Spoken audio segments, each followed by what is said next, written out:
We, the jury, find the defendant count 1, malice murder, not guilty. Count 2, felony murder, not guilty. Count 3, felony murder, not guilty. Count 4, aggravated assault, not guilty. Count 5, burglary, not guilty. Count 6, concealing death of another, guilty. Ryan Duke, who was accused of murdering Tara Grinstead, was acquitted on all charges but one. Good evening and thanks for joining us. I'm Lori Johnson. And I'm Frank Malloy. About 30 minutes after the jury read that verdict, Ryan Duke left the courtroom, no longer a murder suspect. Several deputies led Duke out the side of the Irwin County Courthouse. They quickly walked him down the steps and guided him into a van that was waiting on the lawn.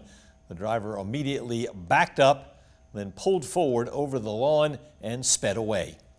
So who did kill Tara Grinstead? The district attorney says we may never know for sure. Tonight we have team coverage of the verdict. We begin with Ashlyn Webb, who joins us live outside the Irwin County Courthouse.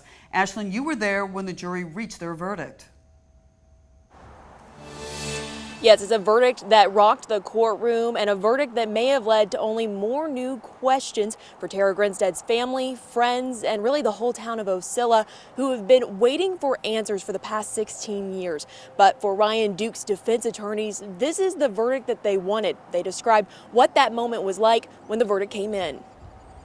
You know, it's like you're skydiving and you're about to jump out of the plane, you know, and it's like, oh, I know it's about to happen, you know. Count 1, malice murder, not guilty.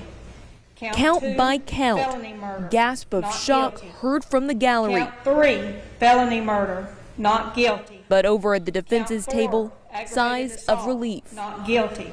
I had my hand on his shoulder as it was read, and I could feel the tension sort of flow out of him, you know, as the not guilty verdicts were read. Evan Gibbs is part of Ryan Duke's defense team. They say the first words out of Ryan's mouth after the verdict, he said thank you many, many times, just kept saying thank you. the same words coming from Duke's family Friday. I just thank God for these people he sent our way, because they took it, because they believed him, and never one time did I see doubt in their face. Never one time. I believed Ryan right from the very beginning. Gibbs went to school with Duke at Irwin County High, where Tara Grinstead taught. He volunteered to help Ashley and John Merchant defend Ryan in court. They say Ryan's own testimony Tuesday was what ultimately swayed the jury. I think it was raw and it was real, and at least when I heard it, you know, we were getting ready and then in front of the jury, it really resonated with me. You saw Ryan and you saw him speak the truth and be comfortable finally telling what happened, and he's hoping that that brings some closure to the community and to the Grinstead family.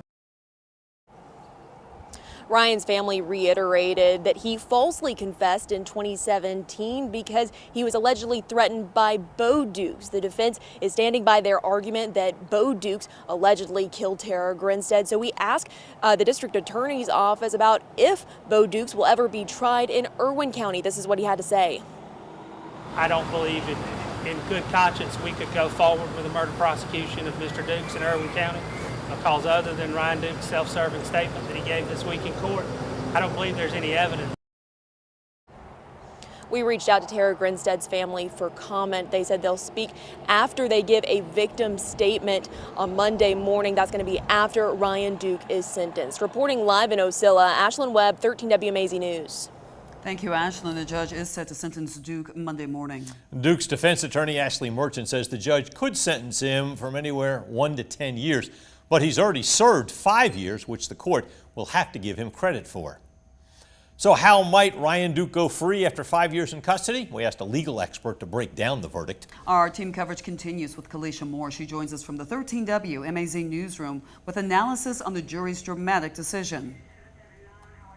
Lori, I spoke to Mercer Law professor David Odell, who says he can see why jurors found reasonable doubt about Ryan Duke's guilt. He pointed out the prosecution did not call Bo Dukes, but the defense did. Ryan Duke's former friend and classmate took the Fifth Amendment to avoid incriminating himself. He says he believes Bo Dukes' failure to testify and to deny killing Grinstead made the difference between an acquittal and a conviction.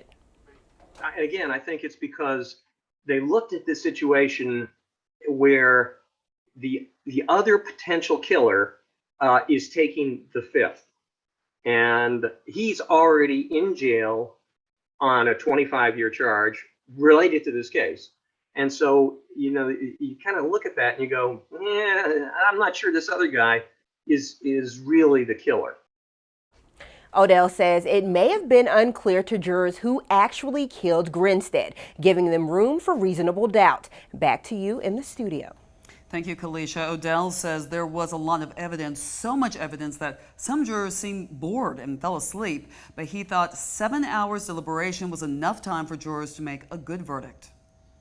Many of you have been following the case for years. Here's what some of you said online. Keisha wrote, "Now go get her killer." Jimmy says, "A jury trial is our great system. It is what it is." Another viewer commented, "Prayers for her family and loved ones." From the day Grinstead went missing to the apparent break in the case in 2017 to today's verdict, you can find our coverage over the past 16 years right now on our 13 WMAZ YouTube channel. Just go to the Tara-Grinstead-Case playlist.